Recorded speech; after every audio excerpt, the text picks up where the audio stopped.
সূরা আরাফের 65 নম্বর আয়াতে আল্লাহ বলেন, ওয়া ইলা আদিন আখাহুম হুদা فقال يا قوم اعبدوا الله ما لكم من إله غيره।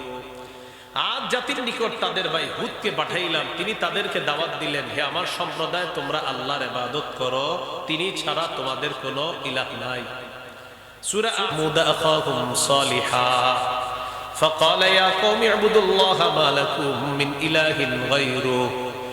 সামুদ জাতির নিকট তাদের ভাই সালেহকে প্রেরণ করলাম, তিনি তাদেরকে দাওয়াত দিলেন, হে আমার সম্প্রদায়, তোমরা আল্লাহর ইবাদত করো, তিনি ছাড়া কোনো ইলাহ নাই। সূরা আরাফের 85 নম্বর আয়াতে আল্লাহ বলেন, ওয়া ইলা মাদিয়ানা আখাহুম শুআইবা, আমি মাদিয়ান বাচির নিকট শুআইব নবীকে প্রেরণ করলাম। فقال يا قوم اعبدوا الله، শুআইব নবী তাদেরকে বললেন, হে আমার সম্প্রদায়, তোমরা আল্লাহর ইবাদত করো। এইভাবে করতে করতে আমাদের নবী পর্যন্ত আসলেন। সূরা মাঈদার 67 নম্বর আয়াতে আল্লাহ বলেন, ইয়া আইয়ুহার রাসূল বাল্লিগ মা উনজিলা ইলাইকা মির রাব্বিক, নবী আপনার প্রতি যা নাযিল করা হয়েছে আপনি তা প্রচার করেন, আপনি তা তাবলীগ করেন। কি করেন বলেন সবাই, কি করেন? তাবলীগ। বলেন তাবলীগ কি করেন? হ্যাঁ, প্রচার করেন। খুব মন দিয়ে শুনেন। আজকের আলোচনার সবচেয়ে মূল অংশে আমরা চলে আসতেছি। তো কি বললেন? আপনি তাবলীগ করেন, প্রচার করেন। তো রাসূলুল্লাহ সাল্লাল্লাহু আলাইহি সাল্লাম প্রচারের কাজ শুরু করলেন। সূরা শুআরার আয়াত নাযিল করলেন আল্লাহ, ওয়া আনদির আশিরাতাকাল আকরাবিন। গোপনে অনেক কাজ করছেন, এবার প্রকাশ্যে দাওয়াত দিতে হবে।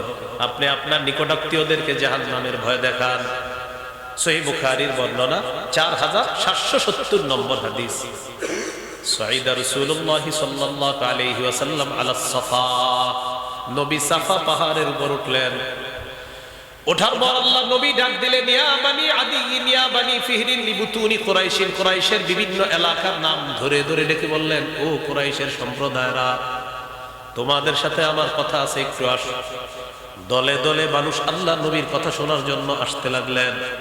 ফাজাআলার রাজুলু ইযা লাম ইস্তাতি আন ইয়াখরুজা আরসালা রাসূলান লিয়ানজুরা মা হুয়া, কোন ব্যক্তি যদি না আসতে পারছে অন্য কাউকে পাঠিয়ে দিয়েছে, যাও মুহাম্মদ কি বলে একটু শুনে আসো। মানে একজন যাইতে পারে নাই, আরেকজন পাঠিয়ে দিয়েছে, যাও তো, মুহাম্মদ ডাকছে, যেতেই হয়। সাল্লাল্লাহু আলাইহি ওয়াসাল্লাম, মুহাম্মদ ডাকছে, যেতেই হয়। তো দেখো কি বলে সাল্লাল্লাহু আলাইহি ওয়াসাল্লাম। তো আপনারা সবাই আসছে নবীজির কথা শুনতে। যা আবু লাহাবিন ও কুরাইশ, আবু লাহাব আসছে, কুরাইশরাও আসছে। রাসূলুল্লাহ সাল্লাল্লাহু আলাইহি সাল্লাম বললেন, আরাআইতাকুম লাউ আখবারতুকুম আন্না খায়লান বিল ওয়াদি তুরিদু আন তুগীরা আলাইকুম আকুনতুম মুসাদ্দিকিয়া, আমি যদি তোমাদেরকে বলি এই পাহাড়ের পিছনে একদল শত্রু সেনা অপেক্ষা করতেছে, যারা তোমাদের উপর অতর্কিত হামলা চালাবে, তোমরা কি আমার কথা বিশ্বাস করবা? সবাই কি জবাবটা দিছে দেখেন, সব জবাবটা মনে রাখবেন।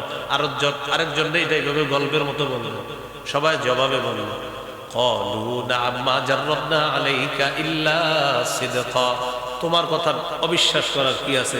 অবশ্যই বিশ্বাস করব, আমরা সারা জীবন যাচাই বাছাই করে দেখেছি, তুমি সত্য ছাড়া কখনো মিথ্যা কথা বলো না, বলতে পারোই না। কাফেররা বলছে। এটা কারা বলছে? এই স্বীকৃতি কাফেররা দিচ্ছে। তো নবীজি বললেন, তাহলে শোনো, ফাইন্নী নাযীরুল লাকুম বাইনা ইয়াদাই আযাবিন শাদীদ, আল্লাহকে আল্লাহ মেনে নাও, আল্লাহ ছাড়া কোনো ইলাহ নাই। লাত উজ্জাত মানাত যেগুলারে তোমরা শরীক করো, তারা কিন্তু আল্লাহরে বিশ্বাস করতো, আল্লাহ একজন আছে, আল্লাহ প্রধান। আর লাত উজ্জাত মানাত এরা হলো আল্লাহর সাহায্যকারী, মানে এরা ছোট খোদা, এই খোদারা আল্লাহর সাহায্যকারী। নাউজুবিল্লাহ বলেন। এই জন্য যে তারা মুশরিক, মানে শিরিককারী। তো নবীজি বললেন, এগুলা ছাড়তে হবে, এক আল্লাহকে আল্লাহ বানাও। আবু লাহাব দাঁড়ায় বলে, তাব্বান লাকা সাইরাল ইয়াউম আলিহাদা জামাতানা, মুহাম্মদ তোমার পুরা দিনটা ধ্বংস হয়ে যাক, তুমি কি এই কারণে আমাদেরকে একত্রিত করছো? নাউজুবিল্লাহ। আল্লাহ তাআলা আয়াত নাযিল করে দিলেন, তাব্বাত ইয়াদা আবি লাহাবি ওয়া তাব, আমার নবী ধ্বংস হবে না, আবু লাহাবের দুই হাত ধ্বংস হোক, সে নিজেও ধ্বংস হোক। এই তখন এই সূরা আল্লাহ নাযিল করছে। তাহলে প্রকাশ্যে দাওয়াত শুরু হয়ে গেল, দাওয়াত দিতেছে নবী। তো আমাদের নবীজি নবী হিসাবে শেষ নবী, তারপরে আর কোনো নবী হবে না। বলেন, তারপরে আর কোনো নবী আসবে না বললেন না, বলেন হবে না, আবার বলেন, আবার জোরে বলেন। আমাদের নবীর পরে আর কোন নবী হবে না, এটা এটা বলবেন সবসময়। আমাদের দেশে একদল ঘাপটি মেরে আছে, এখন বেশি প্রকাশ্যে নেই, তবে আল্লাহ জানে কতদিন এরা ঘাপটি মেরে থাকে। এরা আপনাদেরকে মাঝে মাঝে বুঝাবে তোমাদের নবীর পরে কি আর নবী আসবে না, আপনি বলবেন হবে না। এরা বলবে আসবে না, আপনি বলবেন হবে না। এরা বলবে আসবে না, আপনি বলবেন হবে না।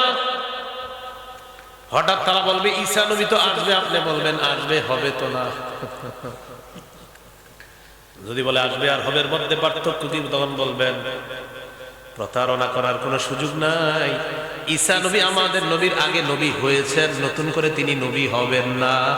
ঈসা নবী নবী হয়ে গিয়েছেন, মৃত্যুবরণ করার জন্য দুনিয়াতে আসবেন, হবে না। আমাদের নবী শেষ নবী হয়ে গিয়েছেন, তারপরে আর কোনো নবী হবে না। প্রতারক দেখছেননি কেমনে প্রতারণা। ঈসা নবী তো আসবে মানে বুঝাবে, তখন আমগো গুরুদাসপুরের অমুকেও আসছে, গুরুদাসপুরের ওই যে কাদিয়ানি, তো তার কথা বলবে যে অমুকে আসছে, আপনি বলবেন হবে না, চান্দু আসবে, এটা বললো না, বলবেন হবে না।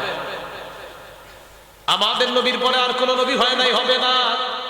কেউ যদি বলে আমাদের নবীর পরে নতুন করে কেউ নবী হয়েছে বা হবে, এই দাবি যদি কেউ করে, সেও কাফের, তার অনুসারী কাফের। আর মুনাফিক মার্কা মুসলমান যারা সমর্থন করবে তারাও কাফের। একদল দেখবেন বলবে হ্যাঁ এরকম তাদেরকে কি করার আছে, মানে হে বুঝাইতে চায় উনি খুব ভালো মানুষ, উনি খুব ভদ্র মানুষ। তাহলে সবাই মনে রাখবো আমাদের নবীর পরে আর নবী।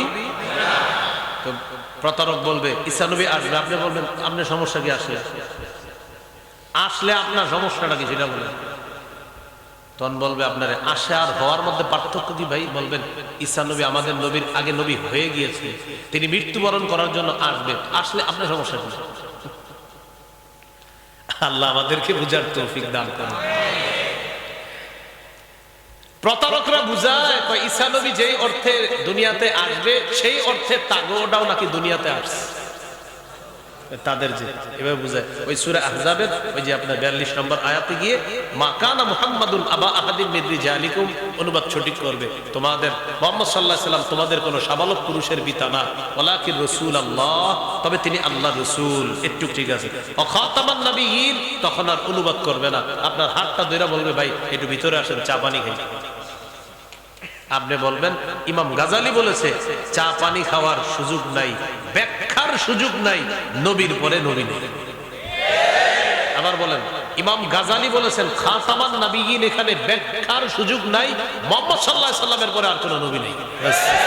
এখানে এদিক সেদিক ইনি বিনি কোনো ব্যাখ্যা করার সুযোগ নেই।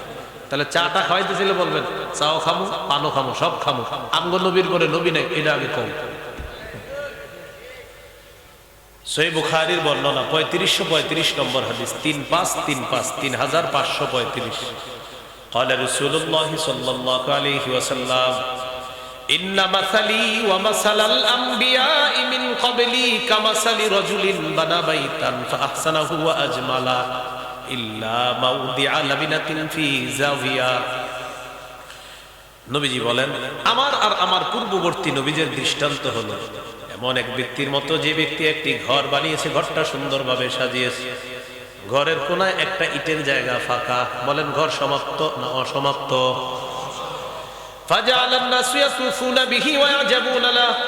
মানুষ এই ঘরটার চারপাশে ঘুরে আর আশ্চর্য হয়, এত সুন্দর একটা ঘর। তবে ঘরের কোনায় যখন একটা ইট না দেখে তখন আরো বেশি আশ্চর্য হয়ে বলে আল্লাহ উদিআত হাদিহিল লাবিনা, এই ইটটা কেন লাগানো হলো না? আমাদের নবী বলেন আদম থেকে ঈসা নবী পর্যন্ত নবুয়তের ঘর আল্লাহ সাজাইছেন, একটা ইটের জায়গা ফাঁকা, মানি হলো আনাল্লাবিনা, আমি মুহাম্মদ হলাম সেই ইট। সাল্লাল্লাহু আলাইহি ওয়াসাল্লাম আনা খাতামুন নবিয়্যিন লা নাবিয়্যা বাদি, আমি শেষ নবী, আমার পরে আর কোন নবী মাশাআল্লাহ, আমার পরে আর কোন নবী, আমার মাধ্যমে ওই ইটের জায়গা পূরণ করে আল্লাহ তাআলা নবুয়তের ঘরের সৌন্দর্যের সমাপ্ত আল্লাহ করে দিয়েছেন।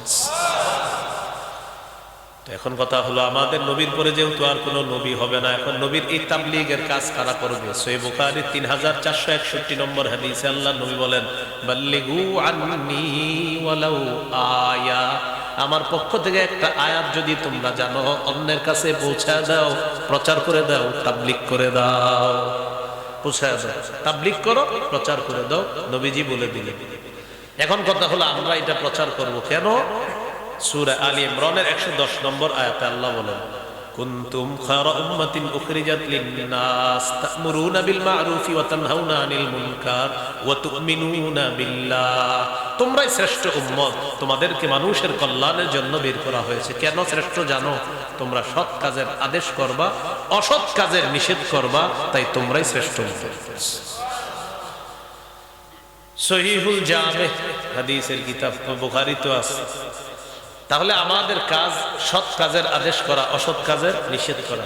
আমাদের সমাজে সৎ কাজের আদেশ ভালোই হয়, কিন্তু অসৎ কাজের নিষেধ হয় না।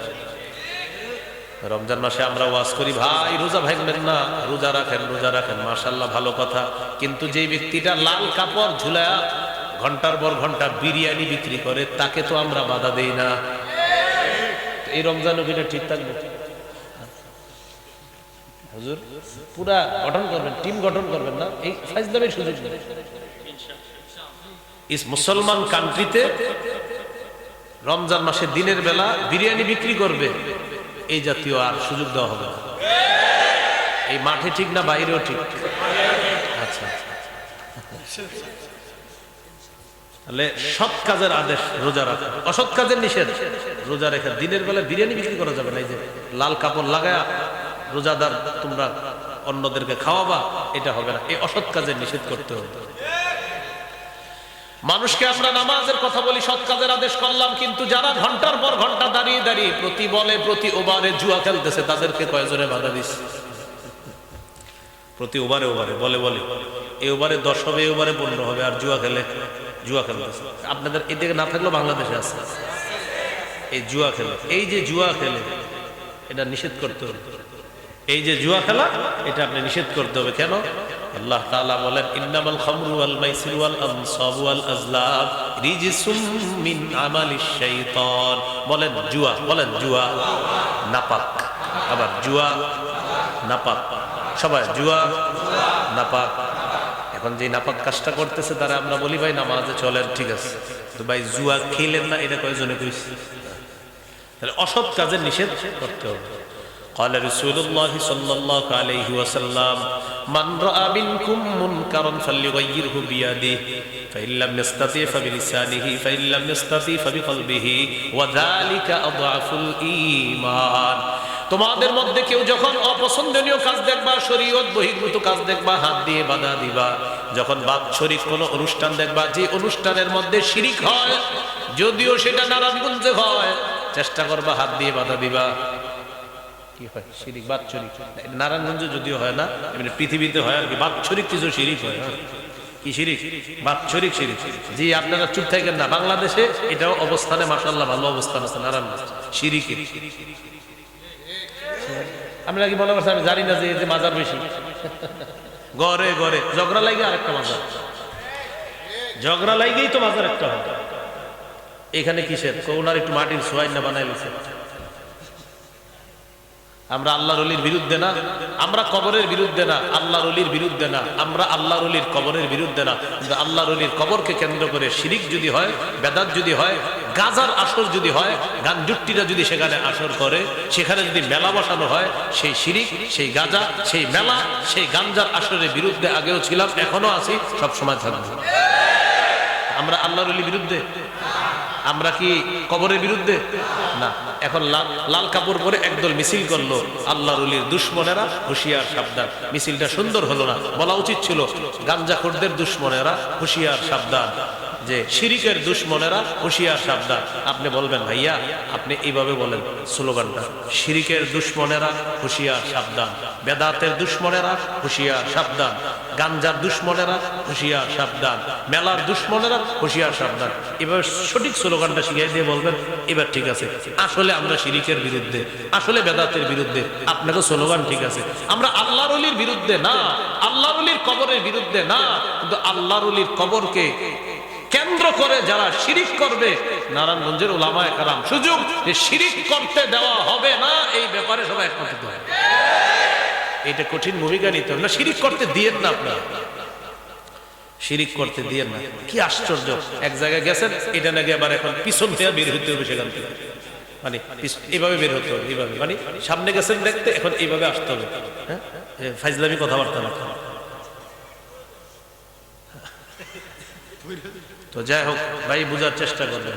তাহলে তোমাদের মধ্যে কেউ যখন অপছন্দনীয় কাজ দেখবা, হাত দিয়ে বাধা দিবা। ফাইল্লাম ইস্তাতি ফাবিলিসানিহি, হাত দিয়ে না পারলে জবান দিয়ে বাধা দিবা। ফাইল্লাম ইস্তাতি ফাবিকলবিহি, জবান দিয়ে যদি না পারো কলব দিয়ে কি করবা? সবাই বলো, আরো জোরে, আরো জোরে। আজকে থেকে আর একটু বাড়ায় বলবেন, বলেন কলব দিয়ে, বলেন। ঘৃণা করার পাশাপাশি অন্তরে প্ল্যান করা, কিভাবে এটা বাধা দেওয়া যায়। শুধু ঘৃণা না, প্ল্যান। বিকলবিহি মানে কলব দিয়ে প্ল্যান করতে হবে, যে আমি তো একা পারি না, দ্বারা কি করা যায় দেখি, এই প্ল্যান করতে হবে। এই জন্য বিকলবিহি, কলব দিয়ে। এই অনুবাদ আমিন সাহেব রহমতুল্লাহ আলী, আমিন সাহেব রহমতুল্লাহ আলী ছাড়া আর কাউরে এটা বলতে শুনি নাই। দাখিল পরীক্ষা দেওয়ার পর লম্বা সময় গিয়ে হুজুরের ক্লাসে গিয়ে বসতাম। এমনি আমি সরাসরি হুজুরের বুখারী ছাত্র না, ফতুয়া বিভাগের ছাত্র ছিলাম সরাসরি। বুখারীতে আপনার পিছনে গিয়ে বসতাম আর কি, মানে ক্লাসের ছাত্র হিসাবে না, এমনি বহিরাগত হিসাবে ওই পিছনে গিয়ে বসতাম। তখন হুজুর বলছিলেন যে ফাবি কলবিহি মানে তোমরা কি মনে করো? তো সবাই বলছে ঘৃণা করা। হুজুর বললেন না, শুধু ঘৃণা না, বিকলবিহি মানে হলো ঘৃণা করার পাশাপাশি কলব দিয়ে, অন্তর দিয়ে প্ল্যান করতে হবে এই কাজ কিভাবে বন্ধ করা যায়। আমি আর কারো থেকে শুনি নাই। আল্লাহ হযরতের কবরকে জান্নাতের উঁচু মাকাম বানায়। ওয়াযালিকা আদআফুল ঈমান, এটা হলো ঈমানের সবচেয়ে দুর্বলতম স্তর, অবস্থান। হ্যাঁ, তাহলে আমরা হাত দিয়ে বাধা দিব, জবান দিয়ে বাধা দিব, আর আমরা কলব দিয়ে বলি প্ল্যান করব। কলব দিয়ে ঘৃণা করব আর প্ল্যান করব কিভাবে। আপনি ঘৃণা করা মানে এরকম না, যা করার করুক, আমি ঘুমায় থাকি, আল্লাহুম্মা বিসমিকা আমুতু ওয়া আহইয়া, না। আপনি শুয়ে শুয়ে চিন্তা করতে হবে, আজকে আমি একা পারি নাই, দাঁড়াও বুঝাবুঝি দিন পরে ইনশাআল্লাহ, এরকম প্ল্যান করতে হবে। আল্লাহ আমাদেরকে হাদিসগুলো সঠিকভাবে বুঝে আমল করার তৌফিক দান করেন। এক নাম্বার বৈশিষ্ট্য ইখলাস। বলেন তো এক নাম্বার বৈশিষ্ট্য কি? এটা একটু সবাই মন দিয়ে শুনেন। এক নাম্বার আল ইখলাসু ফি আমালি, দাওয়াতের কাজে ইখলাস থাকতে হবে। নাসাইর হাদিস 3140 নম্বর হাদিস, ইন্নাল্লাহা লা ইয়াকবালু মিনাল আমাল ইল্লা মা কানা লাহু খালিসা। আল্লাহ তাআলা ততক্ষণ আমল কবুল করেন না যতক্ষণ এটা ইখলাসের সাথে না হবে। সূরা জুমারের 11 নম্বর আয়াত। কুল, নবী আপনি বলেন, ইন্নী উমিরতু আন আ'বুদাল্লাহ মুখলিসাল লাহুদ্দিন, আমাকে আদেশ করা হয়েছে আমি যেন রবের ইবাদত করি ইখলাসের সাথে। দাওয়াত এটা একটা ইবাদত, এই ইবাদত ইখলাসের সাথে করতে হবে।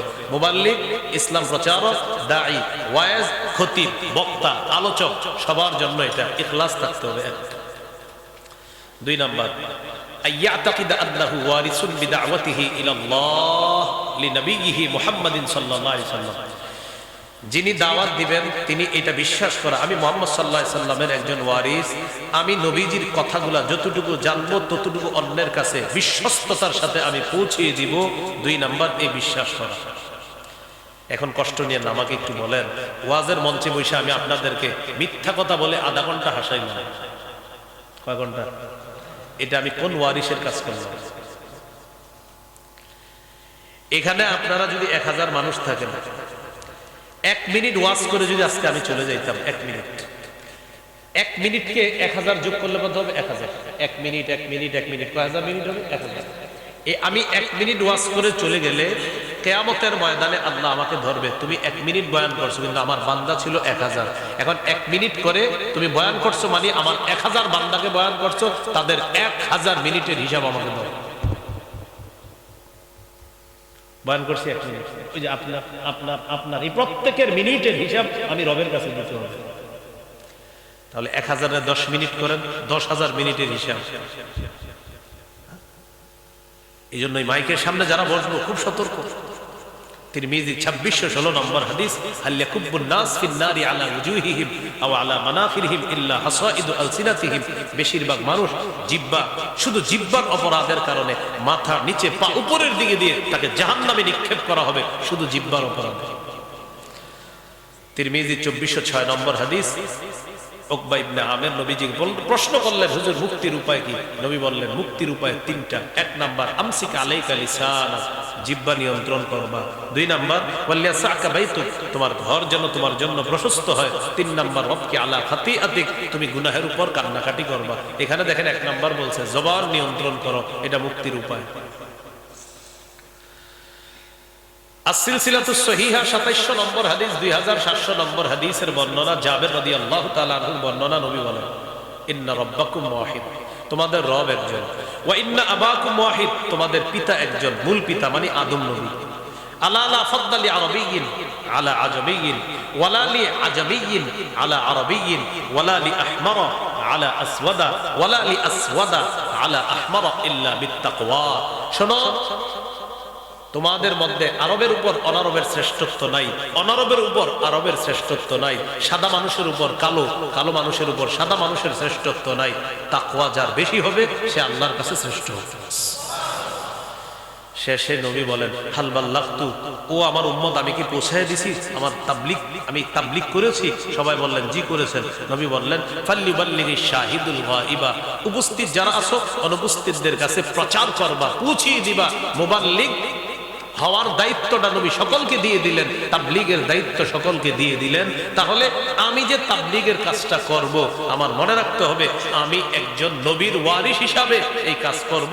আমি রাসূল সাল্লাল্লাহু আলাইহি সাল্লামের এই আমানত অন্যের কাছে পৌঁছাবো। তো বলেন, এই আমানত পৌঁছাইতে গিয়ে রাতের বেলা মানুষ হত্যা করা, এটা কোন আমানত?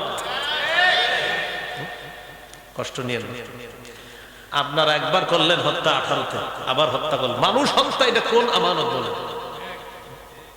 কোন আমানত? এটা কে শিখাইল? কেউ কষ্ট নিয়েন না, এটা কে শিখাইল এই কাজ? এই আগ্রাসী ভূমিকা আপনি নেওয়া না। রাসূলুল্লাহ সাল্লাল্লাহু আলাইহি সাল্লাম দায়িত্ব দিয়ে দিয়েছেন 2 নাম্বার। 3 নাম্বার, আইয়াকুনা সাবিতান, মজবুত ভাবে দাওয়াত দেওয়া, অবিচল ভাবে দাওয়াত দেওয়া। সূরা আনকাবুতের 14 নম্বর আয়াতে আল্লাহ বলেন, ওয়ালাকাদ আরসালনা নূহান ইলা কওমিহি ফালাবিথা ফীহিম আলফা সানাতিন ইল্লা 50 আমা। আমি নূহ নবীকে তার জাতির মাঝে প্রেরণ করেছি, তিনি 950 বছর দাওয়াত দিয়েছেন, তারা খালি পালাইছে। দাওয়াত দিয়েছেন, তারা পালিয়েছে, তিনি মজবুত ভাবে দাওয়াত দিয়েছেন। তাহলে আমার কাজ দাওয়াত দেওয়া, প্রচার করা। গ্রহণ করবে কিনা আল্লাহ জানেন, না করুক, আমার কাজ প্রচার করা। সাবিত, অটল ভাবে। সহিহ বুখারীর বর্ণনা 240 নম্বর হাদিস, নবীজি কাবা চত্বরে নামাজ পড়তেছে, ওই পাশে কাফেররা বসা, আবু জাহেল, উতবা, সাইবা টাইবারা বসা। হঠাৎ বলতেছে, আইয়ুকুম ইয়াজিউ বিজাজুরি আলি ফুলান, তোমাদের মধ্যে কে পারবা ইয়াজিউ বিসালা জাজুরি আলি ফুলান, অমুক এলাকা যাইবা, যাওয়ার পর ওটের নারী বুড়ি গোবরগুলা আনবা, আনার পর ফায়াদউহু আলা যহরি মুহাম্মাদিন ইদা সাজাদা, মুহাম্মদ যখন সিজদায় যাবে তখন তার কাঁধের উপর রাইখা দিবা। ভাই ওই দূরের আওয়াজ লাগবে না বেশি, অনেক রাত হয়ে গেছে, তো দূরের আওয়াজটা একটু কমাই দেন, দূরের, ওনারা বুঝলেই হবে শুধু। তো দেখেন নবীজি সাল্লাল্লাহু আলাইহি সাল্লাম নামাজ পড়তেছে, আবু জাহেল বলল, কে পারবা, অমুক এলাকায় যাবা, ওটা নারী বুড়ি পায়খানা আনবা, আনার পর মুহাম্মদের কাঁধের উপরে রেখে দিবা যখন সে সিজদায় যাবে। উকবা নামে এক পাপিষ্ঠ দাঁড়ায় বলল, আমি পারবো। সে গেল, ওটের নারী বুড়ি পায়খানা আনছে, আনার পর নবীজি সিজদায় গেছে, নবীজির কাঁধের উপরে সত্যি সত্যি ওটের নারী বুড়ি পায়খানা রেখে দিচ্ছে। নবীজি উঠতে পারতেছেন। আব্দুল্লাহ ইবনে মাসউদ রাদিয়াল্লাহু তাআলা আনহু বলেন, ফাজালু ইয়াদহাকুনা ইউহিলু বা'দুহুম আলা বা'দিন, একবার কল্পনা করেন কাফেররা পাশে বসে হাসতে হাসতে একজন আরেকজনের উপর পড়ে যায়। দেখো মুহাম্মদ রে কেমন দেখা যায়, হাসতেছে। ফাতেমা রাদিয়াল্লাহু তাআলা আনহা আসলেন, আসার পর এই গোবর, এই নারী বুড়ি পায়খানাগুলা নবীর কাঁধের উপর থেকে সরাইলেন। আল্লাহ নবী এরপরেও দাওয়াতের কাজ অব্যাহত রাখছেন, প্রচারের কাজ থেকে আল্লাহ নবী পিছপা হন নাই। 3 নাম্বার মুবাল্লিগের গুনাহগুলি হলো ইয়াকুনা সাবিতা, মজবুত ভাবে দাওয়াতের কাজ করা। 4 নাম্বার বলেন, কথার কষ্ট, বলেন কর্মের কষ্ট সহ্য করতে হবে। কিসের কষ্ট? কথার কষ্ট, কর্মের কষ্ট। যেমন আমাদের দেশে তাবলীগের কাজ মাশাআল্লাহ যারা করতেছে, তারা কথার কষ্ট প্রতি বছর সহ্য করে। আমাদের দেশে একদল ভাই বলে টঙ্গীর ময়দানে যাওয়া, এটার অনেক কিছু বলে, তো এটা কথার আঘাত, এটা সহ্য করতে হবে। যদিও এরা ইনশাল্লাহ সামনে বসে বলতে পারবে না, এমনি বলে, বুঝেন নাই? সামনে বসে না ইনশাল্লাহ, দলিলের সামনে ইনশাল্লাহ খালি দোয়া করবেন, কখনো আসলে দলিলের সামনে টিকবেই না। কি হবে না? হ্যাঁ, আপনারা অনেক অনুসারী থাকতে পারেন, ওই জাতীয় লোকদের নিয়ে আসবেন, এরকম এই মঞ্চে ওইখানে দাঁড় করায় দিবেন, আমাদের পক্ষের একজন দাঁড়াবে, দলিলের সামনে টিকবে না। বললাম তো, তাবলিগের এই কাজকে আপনি এদিক সেদিক বললেন না, না দলিল দিয়ে পারবেন না, সত্যি বলছি ইনশাল্লাহ পারবেন না। বৃষ্টির মতো দলিল হবে ইনশাল্লাহ, বৃষ্টি একের পর এক দলিল চলতেই থাকবে, হয়রান হয়ে যাবেন লিখতে লিখতে ইনশাল্লাহ বিজনেস। শুধু শুধু এটাকে প্রশ্নবিদ্ধ করবেন, দেখবেন আমার লম্বা বয়ান আছে দেখবেন এই বিষয়ে। যখন আমাদের দেশে একজন এটাকে ভয়ঙ্কর একটা কথা বলছিল, তখন একটা বয়ান দিয়েছিলাম, লম্বা আলোচনা। তো সে আলোচনার বিপরীতে কিছু বলতে পারে না, এমনি বলবে হ্যাঁ গুমরা, হ্যাঁ মিষ্টি মিষ্টি কথার সাথে মধুর সাথে বিষ মিশায় আমারে বলে, কিন্তু দলিলের সামনে জবাব দিতে পারে না। আল্লাহ আমাদেরকে বোঝার তৌফিক দান করেন। আমাদের নামাজের ভুল প্রমাণ করার চেষ্টা করা হয়েছিল না, অনেক চেষ্টা করে, যখন দলিলের বন্যা বয়ে গেল তখন লাগলো আমার পিছে, দলিলের পিছে আর লাগে না, এখন আমার পিছে,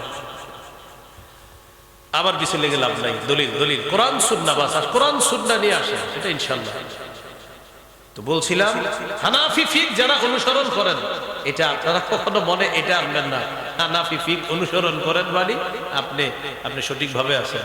বরং যারা মাযহাব মানতেছেন তারা নিশ্চিন্তে সঠিক বিষয়ের উপরে আসেন, নিশ্চিন্তে যে আপনাদের কোনো টেনশন নাই, এই টেনশন মুক্ত একটা জীবন আছেন আপনারা। আল্লাহ বুঝার তৌফিক দান করেন।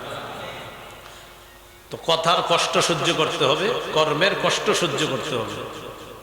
সূরা আনআমের 34 নম্বর আয়াতে আল্লাহ বলেন, ওয়ালাকাদ কুযযিবাত রুসুলুম মিন ক্বাবলিকা ফাসাবারু আলা মা কুযযিবু ওয়া উযু হাত্তা আতাহুম নাসরুনা। আপনাকে তারা মিথ্যাবাদী বলে কষ্ট দেয়, আপনি কষ্ট নিবেন না। আপনার পূর্বে রাসূলদেরকেও মিথ্যাবাদী বলা হয়েছে, তারা সহ্য করেছে, এক পর্যায়ে আমার সাহায্য এসে গিয়েছে। নবী আপনার কাছে আমার সাহায্য আসবে, তাদের কথার আঘাতগুলো একটু সহ্য করেন। সুবহানাল্লাহ। সহিহ বুখারীর বর্ণনা 4815 নম্বর হাদিস। আল্লাহ নবী কাবা চত্বরে দাঁড়ায় আছে, উকবা ইবনে আবি মুআইদ পাপিষ্ট আসছে কাবা চত্বরে। আসার পর নবীর গলায় এইভাবে চাদর পেঁচাইছে, গলায় চাদর পেঁচাইছে, গলায় চাদর পেঁচাইছে, নবীজির গলায় চাদর পেঁচায় দুই পাশ থেকে টান দিছে, নবীজিরে ফাঁসি দিয়ে মেরে ফেলবে। আমাদের নবীর মুখ থেকে কথা বের হচ্ছে না, গলায় চাপ পড়ার কারণে নবীর মুখ থেকে কথা বের হচ্ছে না। কল্পনায় আনেন কিভাবে কষ্ট দিচ্ছে। আবু বকর সিদ্দিক আসছে, আসার পর একটা ধাক্কা দিছে, ধাক্কা দেওয়ার পর আবু বকর সিদ্দিক বললেন, আতাকতুলুনা রাজুলান ইয়াকুলা রাব্বি আল্লাহ ওয়া ক্বাদ জাআকুম বিল বাইয়িনাতি মির রাব্বিকুম। একজন মানুষকে কি এই কারণে হত্যা করবা যিনি বলে আমার রব হলেন আল্লাহ? এই ব্যাপারে তোমাদের কাছে তিনি প্রমাণ উপস্থাপন করে শুধুমাত্র রব আল্লাহ এটা বলার কারণে একটা মানুষকে তোমরা হত্যা করবা। এটা হলো কর্মের আঘাত, কর্মের আঘাত। ফাঁসি দিয়ে মেরে ফেলবে নবীজি। নবীজি দাওয়াতের কাজ বন্ধ করেন না। এ হলো 4 নম্বর। 5 নম্বর, জাতির মেধা বুঝা তাদেরকে দাওয়াত দিতে হবে। সহিহ বুখারীর 126 নম্বর হাদিসটা শুনলে বুঝে আসবে। নবীজির মন চায় কাবাটা ভেঙে 2টা দরজা বানাবে, এক দরজা দিয়ে মানুষ প্রবেশ করবে, আরেক দরজা দিয়ে মানুষ বের হবে। আম্মা জান আয়েশা সিদ্দিকা রাদিয়াল্লাহু তাআলা আনহা বললেন, লাউলা কওমুকি হাদিসুন আহদুহুম লানাকাতুল কাবাতা ওয়া জাআলতু লাহা বাবাইনি বাবুন ইয়াদখুলুনা ফীহি ওয়া বাবুন ইয়াখরুজুনা মিন। আয়েশা, তোমার জাতি যদি নতুন মুসলমান না হতো তাহলে আমি কাবাটা ভাঙতাম, ভেঙে 2টা দরজা বানাইতাম, এক দরজায় ঢুকতো আরেক দরজায় বের হতো। বানাই না কেন জানো? কারণ তোমার জাতি নতুন মুসলমান, তারা বলবে এটা কোনো কথা, কাবা ভাঙছে। তাদের আকলের কারণে আমি একটা কাজ করার মন চাওয়া সত্ত্বেও আমি করতেছি না, শুধু তাদের আকলের দিকে তাকায়। এটাকে বলে কৌশল। জাতির মেধা বুঝা কাজ করা, এগুলো 5 নম্বর। 6 নম্বর, আইয়াকুনা আলিমান বিশরিয়াতি আল্লাতী ইয়াদউ ইলাইহা। আপনি দাওয়াত দিবেন যে ব্যাপারে, এই ব্যাপারে আপনার সঠিক জ্ঞান থাকতে হবে। এজন্য উদ্ভট কথা বলা যাবে না, সঠিক জ্ঞান। এই মাইকের সামনে আপনি কোরআনের তাফসীর করবেন, বাস আপনি যতটুকু করবেন এতটুকুর উপর কথা বলেন। এদিক সেদিক যাবেন তো বিভ্রান্তিমূলক কথা আপনার মুখ দিয়ে বের হয়ে যাবে। এই জন্য যতটুকু আছে ততটুকু, যে কোরআনে আছে লা খাযনা মিনহু বিল ইয়ামিন, আল্লাহ বলেন আমি তাকে পাকড়াও করব মিনহু বিল ইয়ামিন, ইয়ামিন মানে ডান হাত।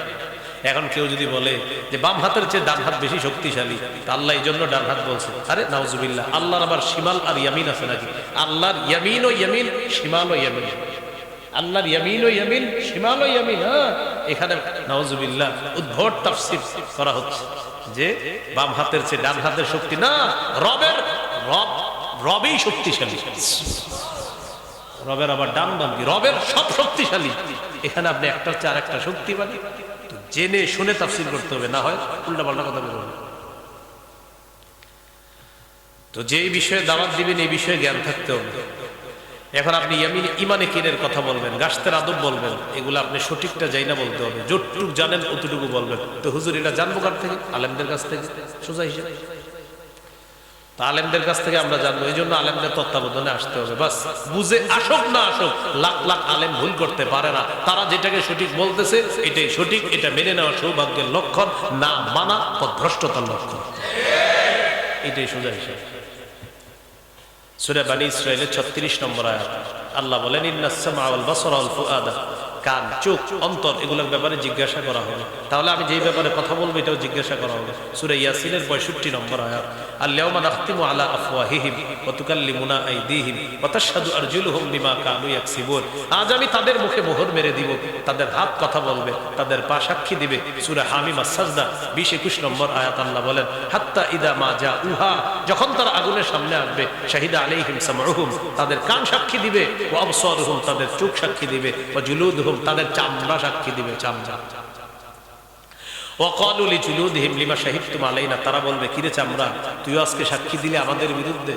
চামড়া বলবে, আনতাকানাল্লাহুল্লাযী আনতাকা কুল্লা শাই, যে আল্লাহ সবকিছুকে কথা বলাইতে পারে, ওই আল্লাহ আমি চামড়াকে আজকে কথা বলাইছি। সুবহানাল্লাহ। এ হলো 6 নাম্বার। 7 নাম্বার, যাদেরকে দাওয়াত দিবেন তাদের কল্যাণ কামনা করতে হবে। এই জন্য আমরা দোয়া করি, সারা পৃথিবীর দাওয়াতে তাবলীগের সকলকে আল্লাহ তাআলা আলেমদের তত্ত্বাবধানে এক করে দেন, আমরা কল্যাণ কামনা করি। সহিহ বুখারী 57 নম্বর হাদিস, জারীর ইবনে আব্দুল্লাহ রাদিয়াল্লাহু তাআলা আনহু বলেন, বায়াতু রাসূলুল্লাহ সাল্লাল্লাহু আলাইহি সাল্লাম আলা ইকামিস সালাত ওয়া ইতাইজ যাকাত ওয়া নুসহি লিকুল্লি মুসলিম, আমি নবীর কাছে বায়াত হয়েছি, নামাজ কায়েম করব, যাকাত আদায় করব, সব মুসলমানের কল্যাণ কামনা করব, এই মর্মে বায়াত হয়েছে। 8 নাম্বার, যাদেরকে দাওয়াত দিব তাদের হেদায়েতের দোয়া করা। সহিহ বুখারীর 2937 নম্বর হাদিস, নবীজিরে বললেন, হুজুর দাউস গোত্র নাফরমানি করছে, তাদের জন্য বদদোয়া করেন। নবীজি বললেন, আল্লাহুম্মা হদি দাউসা, আল্লাহ দাউসকে আপনি হেদায়েত দান করেন, ওয়াতি বিহিম, তাদেরকে ইসলামের পতাকা তলে নিয়ে আসেন। সর্বশেষ গুণ 9 নাম্বার, যা বলবো তা অনুযায়ী আমল করতে হবে। যা বলবো তা অনুযায়ী কি করতে হবে? আমল করতে হবে। সূরা বাকারা 44 নম্বর আয়াত, আতা'মুরুনান নাসা বিল বিররি ওয়া তানসাউনা আনফুসাকুম, তোমরা কি এমন কাজের আদেশ করো যা তোমরা নিজেদেরকে ভুলে যাও তোমরা? সূরাতুস সাফফি 2-3 নম্বর আয়াত, ইয়া আইয়ুহাল্লাযীনা আমানু লিমা তাকুলুনা মা লা তাফআলুন, হে ঈমানদারগণ এমন কথা কেন বলো যা নিজেরা করো না? কাবুরা মাকতান ইনদাল্লাহ আন তাকুলু মা লা তাফআলুন, যা করো না তা বলা আল্লাহর কাছে কতই না বড় অপরাধ। এটা রাসূল সাল্লাল্লাহু আলাইহি সাল্লাম বলেন, রাআইতু লাইলাতান ইসরিয়া বি রিজালান তুকরাজু শাফাহুহুম বিমাকারিজা মিনান নার, মেরাজের রাতে একদল মানুষকে দেখলাম তাদের ঠোঁট জিহ্বাগুলা আগুনের কেচি দ্বারা কাটা হচ্ছে। আমি জিজ্ঞাসা করলাম, জিবরিল এরা কারা? জিবরিল আমিন বললেন, হুজুর হাউলা ইখতাবা উম্মতিক, এরা আপনার উম্মতের বক্তাগণ, এরা আপনার উম্মতের বক্তাগণ, এরা আপনার উম্মতের বক্তাগণ। আল্লাযীনা ইয়ামুরুনা নাসা বিল বির, যারা মানুষকে সৎ কাজের আদেশ করত, ওয়া ইয়ানসাউনা আনফুসাহুম, নিজেদেরকে ভুলে যাইতো, এরা তারা। মাগরিবের পরের আলোচনা ধরার জন্য টেনশন করে, যদি মাগরিবের পরের আলোচনাটা না ধরতে পারি তাহলে কি মাগরিব পড়বো না আলোচনা যাবো? কথার কথা মনে করেন আমি এরকম থাকবো, এরকম যদি হয় তাহলে কিন্তু সমস্যা আছে। আমি নামাজের কথা বলবো, আমিও নামাজ পড়তে হবে, এরকম মাথায় আনা যাবে না যে মাগরিবটা পড়তে গেলে আলোচনাটা ধরা যাবে না, কিছু হাদিয়াও মিস হয়ে যাবে, তাহলে এরকম যদি টেনশন আসে এটা নামাজ পড়তে হবে আপনার আগে। আল্লাহ আমাদেরকে বুঝার তৌফিক দান করেন। আর যারা মোটর সাইকেল নিয়ে মাগরিবের সময় ভাইরাল আলোচকদেরকে রিসিভ করতে যান, বিশেষ করে 40 জন মোটর সাইকেল, ভাইরাল আলোচকদেরকে তো রিসিভ করতে যেতেই হয়। এটার কয়েকটা উদ্দেশ্য থাকে আপনাদের। সামনে 10টা মোটর সাইকেল, পিছনে 10টা, মাঝখানে হযরতের গাড়িটা থাকবে। আপনারা এটা ভিডিও করবেন, করার পর আগামীকাল লিখবেন ফেসবুকে আরিফ বিন হাবিবের সাথে কাটানো কিছু মুহূর্ত। এই জন্য মাগরিবের সময় রিসিভ করতে গেছে, যাওয়ার পরে আপনার ওই মাগরিবের জামাত দাঁড়ায় গেছে, টেনশনে পড়ছে যদি হুজুর চলে আসে জামাতে ঢুকলো, জামাত যাক হুজুর না যাক। শোনেন শোনেন ভালো করে, না হুজুর বড় না মাগরিব বড়, মাহফিল বড় না মাগরিব বড়? মাগরিবের সময় বেশিক্ষণ থাকে না, সাবধান, তাড়াতাড়ি নামাজ পড়বেন। হুজুরে ফোন দিয়ে বলবেন হুজুর আপনি আসতেছেন, ভালো কথা, আমরা মসজিদে আছি, আপনি কোনায় এসে দাঁড়ায়, আপনারা আমরা নিয়ে যাবো। হুজুর যদি আপনাদের কথা রাখে রাখলো, না রাখলে কিছু করার নাই। আরে রবের কথা মানতে গিয়ে কোন হুজুর আপনার কথা রাখলো না রাখলে তো গোনার টাইম নেই, রবের হুকুম পালন করতে হবে, মাথায় রাখতে হবে। তো বলছিলাম ওই রিসিভ করতে গেলে আপনারা নামাজটা বলেন ঠিক মতো, আবেগে হুজুর আবেগে সব ভুলে গেছে এরকম যেন না হয়। আল্লাহ আমাদেরকে বুঝার তৌফিক দান। হ্যাঁ, এর লম্বা সময় হয়ে গেছে। আল্লাহ আমাদের সকলকে যে কথাগুলো শুনলাম বললাম, বিশেষ করে শেষের 9টা এই গুণাবলী একটু একটু শোনেন। ইখলাস, দায়ীর ইখলাস থাকবে। 2 নম্বর, দায়ী বিশ্বাস করবে আমি আল্লাহ নবীর কথাগুলো প্রচার করব সঠিকভাবে। 3 নম্বর, দায়ী যিনি হবেন তিনি অবিচলভাবে দাওয়াত দিবেন। 4 নম্বর, কথার কষ্ট কর্মের কষ্ট সহ্য করবেন। 5 নম্বর, আকল অনুযায়ী পাবলিককে দাওয়াত দিবে। 6 নম্বর, এলেম অনুযায়ী দাওয়াত দিতে হবে, আমি যা জানবো ওইটা দাওয়াত দিব। 7 নম্বর, তাদের কল্যাণ কামনা করতে হবে। 8 নম্বর, যাদেরকে দাওয়াত দিব তাদের হেদায়েতের দোয়া করতে হবে। 9 নম্বর, আমি যা বলবো সেই অনুযায়ী আমি আমল করব। মনে থাকবেন ইনশাআল্লাহ। আর একটা আবদার, আপনারা সবাই দোয়া করবেন, তাহাজ্জুদ করে দোয়া করবেন, সারা পৃথিবীর দাওয়াত ও তাবলীগের এই মেহনত মোবারকে জামাত যেন উলামায়ে কেরামের তত্ত্বাবধানে আল্লাহ এক নেক খুব দ্রুত করে দেন যেন। আমিন ওয়া আখিরু দাওয়ানা আলহামদুলিল্লাহি রাব্বিল আলামিন। আজকের এই আলোচনাটা মিম্বরের আমানতের প্রথম খণ্ডের প্রথম আলোচনা। আজকের এই আলোচনা আমার যে মিম্বরে আমানত সংকলনটা প্রথম খণ্ডের প্রথম আলোচনাটা পাবেন। একজন আদর্শ দায়ীর জন্য কি করণীয় ওটা পাবেন ওখানে। যাদের প্রয়োজন হবে গাড়ির কাঁচ না ভেঙে গাড়ি থেকে সংগ্রহ করতে পারেন। কাজ ভাঙবেন না, এখানে আছে দেখেন, ওরা বলছে বলার জন্য 1 থেকে 6 খণ্ড আছে, যাদের লাগবে নিয়ে নেবেন। আল্লাহ আমাদেরকে তৌফিক দান করেন। আপনারা যে ভিডিও করছেন কিছু কিছু জায়গায় তো আমি রাগ হয়ে গেছি, রাগের অংশ ছাড়বেন না, খালি নরম কথা ছাড়বেন, রাগের অংশ কি করবেন না, ছাড়বেন না, বুঝছেন? যাতে দেখে পাবলিক পাও দূরে দূরে কইতেছি সবাই এক ওইগুলো ছাড়বেন, বুঝেন নাই? আপনারা ছাড়েন কোনটা, যেটা ছাড়লে আপনার টাকা পয়সা বেশি হয়েছে এইটা করেন। হ্যাঁ হ্যাঁ হ্যাঁ, আরিফ বিন হাবিব যখন রেগে গেল এরকম না বলা ঠিক আছে।